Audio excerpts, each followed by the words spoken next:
Hello बच्चों, welcome back to the channel. कैसे हैं सब लोग? आई होप सब बहुत सुपर हो। और आपका बेटा सीए फाउंडेशन जनवरी 2025 का जो प्रिपरेशन है वो एक नंबर सुपर चल रहा हो और आप बहुत ही ज्यादा मेहनत से अपने सब्जेक्ट्स को प्रिपेयर कर रहे हो। और आई विश कि आप सबका जो एग्जाम है वो बहुत अच्छा जाए। अब बहुत सारे बच्चे बेटा ये क्वेश्चन ला रहे थे कि सर अभी जो हमारे पास ये लास्ट 20 डेज बचे, ठीक है, आज जो है वो है 20th दिसंबर, आपका जो एग्जाम है वो है 12th ऑफ जनवरी। तो आपके पास टोटल 22 डेज बचे, राउंड ऑफ करके हम 20 डेज लेते हैं। अब बच्चे पूछे सर ये जो 20 डेज हमारे पास लेफ्ट है इसमें हमें क्या करना चाहिए? सर 5-5 दिन 4 सब्जेक्ट को लेके चले या सर सारे सब्जेक्ट बना के चले, मतलब किस तरीके से हमें इन चारों सब्जेक्ट को यूटिलाइज करना है 20 डेज में। अब बच्चों को प्रॉब्लम आ रही है, काफी बच्चे बोल रहे हैं सर क्या पढ़े क्या नहीं पढ़े। अब देख क्वेश्चन ये भी था कि सर जो रिवीजन करनी है वो कैसे, नोट से पढ़े या प्रीवियस ईयर क्वेश्चन करे, तो लिख के प्रैक्टिस करे या बस ऊपर ऊपर से ऑडिट कर ले क्वेश्चंस का। तो बेटा सारे सवालों के आपके जो जवाब है वो आज मैं इस वीडियो में आपको देना चाहता हूं, ठीक है। एक छोटी सी वीडियो जिसमें आपको सारे जवाब आपके मिल जाएंगे। अब स्टार्ट करते हैं बेटा। पहले 20 डेज की जो स्ट्रैटेजी है उसमें मैं आपको पहले बताता हूं करना क्या है और क्या नहीं करना। देखो, सबसे पहली चीज आपके एग्जाम के लिए हमारे पास अप्रोक्सीमेटली 20 डेज का पीरियड बचा है, राइट।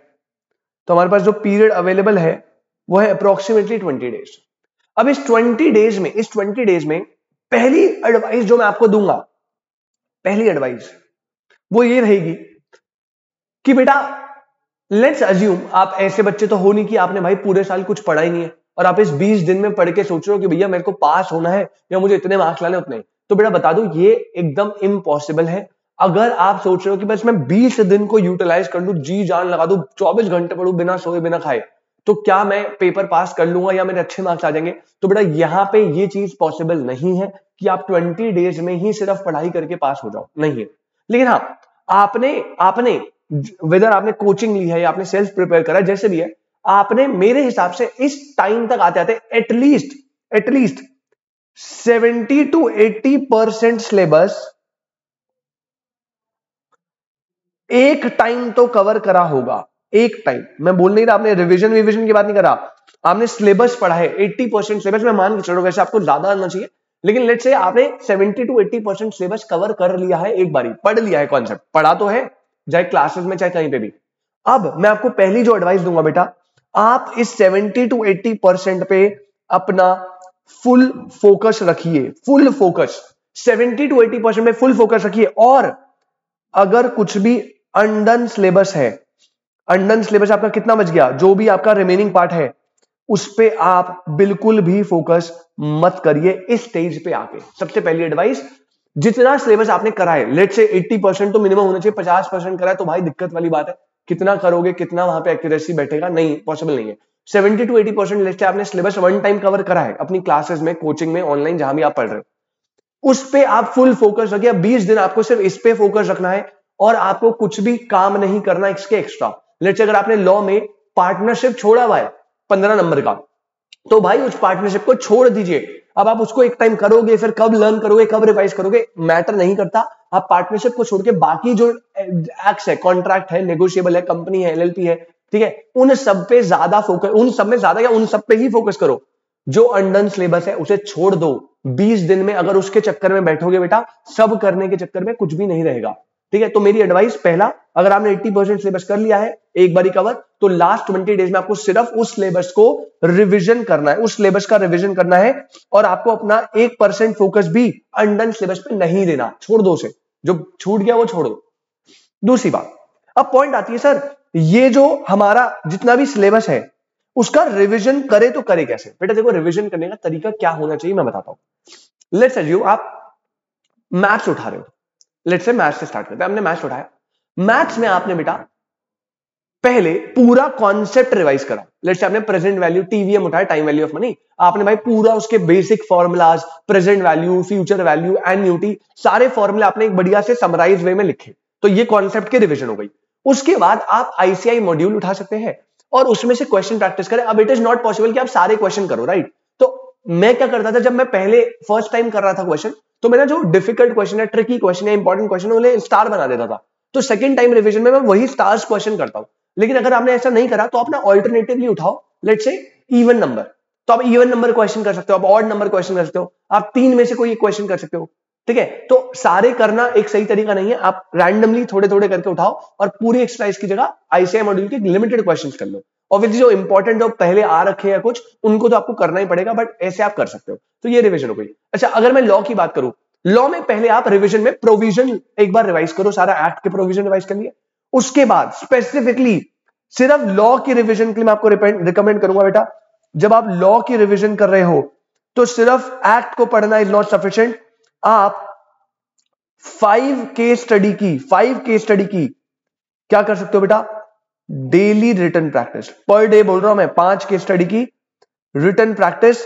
आप ये case study previous year questions में से उठाओ, स्कैनर में से उठाओ, अपने आईसीआई मॉड्यूल में से उठाओ, लेकिन लॉ में सिर्फ एक्ट पढ़ना या प्रोविजन पढ़ना इज नॉट सफिशिएंट।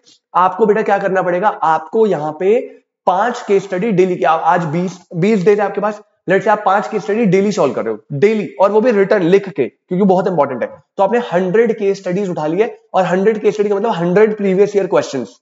और वो क्वेश्चन मैंने, मैं प्रॉमिस करो आपको, कुछ क्वेश्चन आपको दिखेंगे जो वहां पे रिपीट हो रहे होंगे जनवरी अटेम्प्ट में भी, अगर आप प्रीवियस ईयर क्वेश्चन के भी केस स्टडी उठा लो, पिछले 5-6।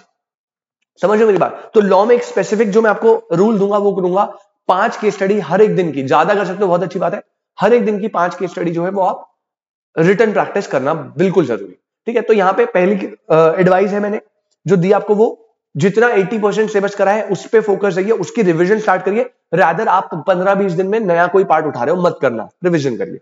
दूसरी मैंने बताई आपको, जो भी अनडन सिलेबस है उसे छोड़ दीजिए, उसके चक्कर में मत पड़ो। तीसरा पॉइंट मैंने बताया, जो भी चैप्टर है उनका रिवीजन कैसे करना है बेटा, आपको पहले कॉन्सेप्ट की रिवीजन करनी है, फिर आईसीआई मॉड्यूल के क्वेश्चंस और प्रीवियस ईयर क्वेश्चन जो स्कैनर की बुक आती है उसके क्वेश्चन, वो आप करोगे तो आपके लिए बहुत ज्यादा बढ़िया रहेगा। और एक और जो बात मैंने बताई स्पेसिफिकली लॉ के रिवीजन में, वो ये याद रखिएगा बेटा कि आप जो केस स्टडीज है उनको रिटर्न प्रैक्टिस करो एटलीस्ट 4 से 5 पर डे के, ठीक है। तो आपकी 80, 90, 100 केस स्टडी तब तक के लिए हो जाएगी, आपको भी बहुत ज्यादा कॉन्फिडेंस आ जाएगा। इसके अलावा मैं एक और चीज आपको बोलूंगा, अगर आपको समझ नहीं आ रहा कि सर रिवीजन किन टॉपिक से स्टार्ट करें, हमने सिलेबस पूरा कर लिया लेकिन किन टॉपिक से स्टार्ट करें, तो आप जब मेरे चैनल पे जाओगे बेटा, चैनल पे एक प्लेलिस्ट आपको दिखेगी, और प्लेलिस्ट में आपको दिखेंगे एबीसी एनालिसिस। हर एक सब्जेक्ट का एबीसी एनालिसिस मैंने आपके लिए बनाया है कि कौन से चैप्टर सबसे ज्यादा इंपॉर्टेंट है जो पेपर में आते हैं, फिर कौन से A category super important, B is moderate, C is less important. तो आप एबीसी एनालिसिस के अकॉर्डिंग भी अपनी स्टडीज कर सकते हो, ये आपको चैनल पे मिल जाएगी, राइट। अगर आपने अपना कुछ सेट कर रखा है तो आप उस पर भी चल सकते हो, कोई प्रॉब्लम नहीं है। पॉइंट ये है बस आपको रिविजन करनी है ज्यादा और न्यू कॉन्सेप्ट्स को पढ़ना है कम। अब टाइम पे 20 दिन में ये सब करोगे तो मेरे हिसाब से आप सही ट्रैक पे चलोगे। एंड एक चीज जो मैं आपको बोलूंगा बेटा, सीए फाउंडेशन ना हार्डवर्क का गेम नहीं है, सीए पूरा सीए टिल फाइनल तक हार्डवर्क का गेम नहीं है, इट इज हार्डवर्क। उसके साथ जो सबसे इंपॉर्टेंट पार्ट है that is called smart work. आपको स्ट्रैटेजिकली चलना है, बैल बुद्धि की तरह सब कुछ पढ़ लोगे, कुछ भी ढंग से नहीं आता, नहीं होगा क्लियर। स्मार्ट वर्क करो बेटा, 10 में से 8 चैप्टर करो, लेकिन अगर आपने 8 चैप्टर को अपना 100% दिया है, अच्छे से करा है, कॉन्फिडेंस के साथ करा है, तो आपको पेपर में कोई दिक्कत नहीं आएगी। आई रिपीट, ये स्ट्रैटेजी उनके लिए है जिन्होंने सारा सिलेबस कवर नहीं करा। जिन्होंने सारा सिलेबस करा है वो रिवीजन करिए अच्छे से प्रॉपर्ली अपना, बट अगर आपने सारा सिलेबस नहीं करा तो जितना करा है आप उस पर फोकस करिए, एटलीस्ट 70-80% करा होना चाहिए भाई। दैट्स इट, इतना मेरी तरफ से रहेगा। तो आप जो है बेटा अपने एग्जाम के लिए अच्छे से प्रिपेयर करिए। कोई भी डाउट, कोई भी परेशानी या किसी भी टॉपिक पे आपको वीडियो चाहिए मेरे चैनल से, तो प्लीज आप कमेंट सेक्शन में बताइएगा, मुझे एडवाइस करिए क्या मैं नेक्स्ट बनाऊं। And thank you so much, आज के लिए बस इतना ही बेटा, मिलते हैं आपसे नेक्स्ट वीडियो में। All the best for your exam and take care, tata bye bye.